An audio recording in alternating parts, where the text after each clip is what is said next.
Hello students, welcome back to Sarkari Hut YouTube channel.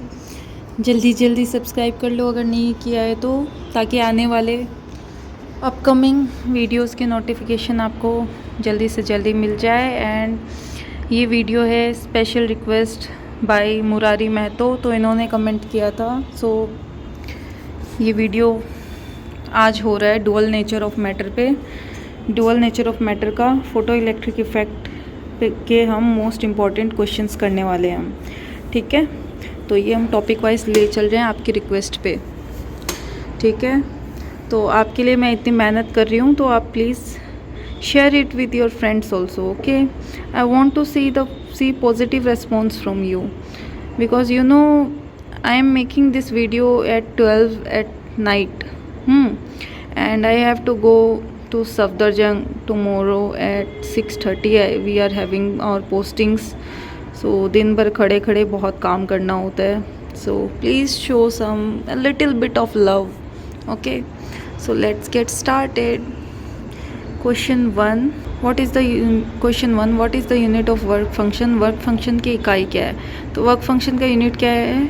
बहुत simple question है। देखो, ऐसे क्वेश्चन ही आते हैं नीट में एंड अदर नर्सिंग एग्ज़ाम्स में भी। इतने सिंपल क्वेश्चंस में ही बच्चे नेगेटिव करके आते हैं। So option A joule, B newton, C watt, D volt. तो वर्क फंक्शन की यूनिट है, वर्क फंक्शन की वही यूनिट होगी जो एनर्जी की है, that is joule. Answer A is the correct option. Question 2, photo electric emission is not possible if. Photo electric उत्सर्जन संभव नहीं है यदि A, frequency of incident light is less than threshold frequency, B, intensity of light is high, C, metal surface is clean, D, photons are absorbed. तो photo electric emission possible कब नहीं? So photo electric emission तब possible नहीं है जब आपके एक threshold frequency होती है, जो कि मिनिमम फ्रिक्वेंसी होती है जिससे इलेक्ट्रॉन्स बाहर आ पाए मेटल सरफेस से। सो थ्रेशोल्ड फ्रिक्वेंसी वो फ्रिक्वेंसी होती है जो सबसे मिनिमम फ्रिक्वेंसी होती है जिससे एक इलेक्ट्रॉन मेटल की सरफेस से बाहर आ पाए। उससे कम फ्रिक्वेंसी की अगर लाइट हम मेटल पे डालें तो एक भी इलेक्ट्रॉन बाहर नहीं आएगा। सो फोटो इलेक्ट्रिक इमिशन कब पॉसिबल है? जब जो थ्रेशोल्ड फ्रिक्वेंसी है उससे ज़्यादा फ्रिक्वेंसी की इंसिडेंट लाइट आए। So frequency of incident light is less than threshold frequency. यहाँ पे बताया कि इंसिडेंट लाइट की फ्रिक्वेंसी थ्रेशोल्ड से भी कम है, तो फोटो इलेक्ट्रिक इमिशन कतई नहीं होगा। सो option A is the correct answer.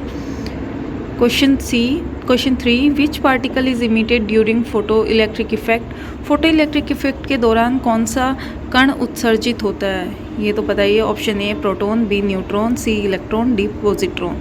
So electron is the correct answer, option C. Question 4, the photo electric effect proves the dash nature of light. तो photo electric effect light का कौन सा nature बताता है? Particle nature बताता है, ठीक है, क्योंकि इलेक्ट्रॉन एक पार्टिकल की तरह बाहर निकलता है। So option B is the correct answer. Question 5, the stopping potential is directly proportional to. रोकने वाली विभव स्टॉपिंग पोटेंशियल किसके सीधे अनुपात में होती है? स्टॉपिंग पोटेंशियल किससे डायरेक्टली प्रोपोर्शनल है? Option A intensity of light, B frequency of light, C work function, D wavelength of light. Stopping potential किसके बराबर होता है? स्टॉपिंग पोटेंशियल होता है फ्रिक्वेंसी ऑफ लाइट के बराबर, ओके। तो मान लो एक high frequency of light metal surface पे फॉल होती है तो इलेक्ट्रॉन इजेक्ट आउट होगा, ओके। सो अगर जितनी ज़्यादा फ्रिक्वेंसी लाइट की होगी उतना तेज़ी से वो इलेक्ट्रॉन बाहर आएगा। जितना वर्क फंक्शन होगा वो एनर्जी तो एब्जॉर्ब हो जाएगी और बाकी एनर्जी इलेक्ट्रॉन की वेलोसिटी में ऐड होगी। तो जितनी ज़्यादा फ्रिक्वेंसी उतनी ज़्यादा इलेक्ट्रॉन की velocity, okay. And stopping potential क्या होता है? वो इलेक्ट्रॉन जब मेटल से इजेक्ट हो रहा है उसके अगेंस्ट हम एक पोटेंशियल ऐड लगा रहे हैं, जो ताकि वो इलेक्ट्रॉन इजेक्ट आउट ना हो, वो अपने प्लेस पे ही रहे। तो ऑपोजिट फोर्स उसको वहाँ से प्रोवाइड कर रहा है ताकि वो इलेक्ट्रॉन निकल नहीं पाए। वो वेलोसिटी से उस प्लेट के पास आ रहा है तो वो वापस चला जाए, ठीक है। सो स्टॉपिंग पोटेंशियल कितना ज़्यादा चाहिए? उतना ही ज़्यादा चाहिए जितनी उस लाइट की फ्रिक्वेंसी हो। ज़्यादा फ्रिक्वेंसी होगा ज़्यादा तेज़ी से बाहर निकलेगा, सो उतना ही फोर्स लगाना पड़ेगा उसको रोकने के लिए। So stopping potential is directly proportional to frequency of light. Question 6, what happens to photoelectric current if intensity of light, incident light increases, frequency remains constant? So अगर इंटेंसिटी बढ़ती है तो करंट पे क्या असर इफ़ेक्ट होता है?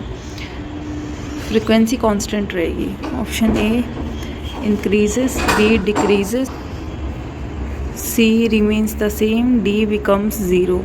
सो इंटेंसिटी जैसे बढ़ेगी, इंटेंसिटी मतलब बहुत ज़्यादा लाइट की क्वांटिटी गिर रही है, तो बहुत ज़्यादा गिर रही है, एक के बाद एक ऐसे लाइट की रेस गिर रही है सो मेटल सरफेस पे। सो बहुत सारे इलेक्ट्रॉन्स निकलते जाएंगे। एक इंसिडेंट आप एक रे की तरह इमेजिन करो, एक लाइट की रे गिरी, एक इलेक्ट्रॉन बाहर निकाल ले जा रही है।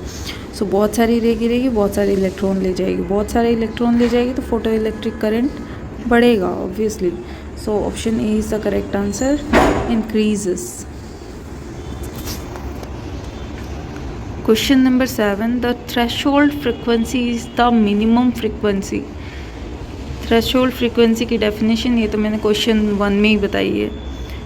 थ्रेशोल्ड फ्रिक्वेंसी क्या होती है? Option A below which photo electric current effect does not occur, B above which light becomes visible, C below which electrons absorb energy, D at which intensity is maximum. So threshold frequency कौन सी frequency है? First में ही बताया इसका answer first question पे। सो option A is the correct answer, below which photo electric effect does not occur.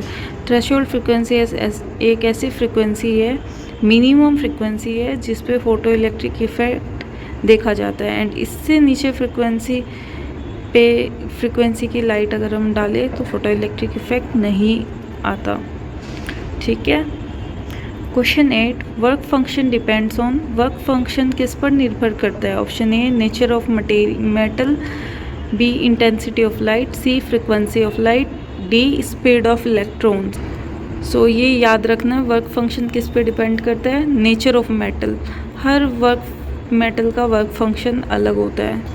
Question 10, what is the effect of kinetic energy of emitted electrons if the frequency of incident radiation is increased? यदि आपतित विकिरण की आवृत्ति बढ़ा दी जाए तो उत्सर्जित इलेक्ट्रॉनों की गतिज ऊर्जा पर क्या प्रभाव पड़ेगा? Option A increases, B decreases, C no change, D becomes zero. So kinetic energy, अगर लाइट की फ्रिक्वेंसी, इंसिडेंट लाइट की फ्रिक्वेंसी बढ़ती है तो काइनेटिक एनर्जी क्या होगी? इमिटेड इलेक्ट्रॉन्स की। ये हमने जस्ट अभी बहुत डिटेल में डिस्कस किया है। ओके, सो ये तो आपको आ ही जाएगा, ये क्वेश्चन तो आ ही जाना चाहिए, और नहीं आया तो you are a very big fool. ठीक है। So kinetic energy emitted electrons की क्या होगी? बढ़ जाएगी अगर फ्रिक्वेंसी बढ़ती है लाइट की, क्योंकि थ्रेशोल्ड वाली तो एब्जॉर्ब हो जाएगी, बची हुई किस में लगेगी? बची हुई इलेक्ट्रॉन्स को स्पीड देगी। सो काइनेटिक एनर्जी बढ़ जाती है, option A. Question 10, if the frequency of incident light is less than threshold frequency then, यदि आपतित प्रकाश की आवृत्ति थ्रेशोल्ड आवृत्ति से कम हो तो frequency of incident light threshold frequency से कम हो। और व्हाट सो सिली क्वेश्चन, ये तो आ ही जाएगा। Question A, electrons are emitted with less energy, B electrons are not emitted, C electrons are emitted with more energy, D current increases. Threshold frequency से कम फ्रिक्वेंसी की लाइट इंसिडेंट हो रही है तो electrons will not be emitted. So question answer B, option B is the correct answer. So that's it. 11 important questions हमने कर लिए हैं just photo electric effect topic से। सो कैसा लगा आपको आज का सेशन, एंड आने वाले वीडियोस में आपको कौन सा टॉपिक चाहिए ये आप बता सकते हो। एंड ये जो सीरीज़ हमने स्टार्ट की इसके पार्ट्स की हमने एक अलग प्लेलिस्ट क्रिएट कर दी है जो कि आपको कमेंट सेक्शन में जिसकी लिंक मिल जाएगी। एंड दैट्स इट, अपना रिव्यू दे सकते हो एंड चैनल को सब्सक्राइब कर लो यार। Show some positive effects of my efforts. Okay, thank you, bye bye.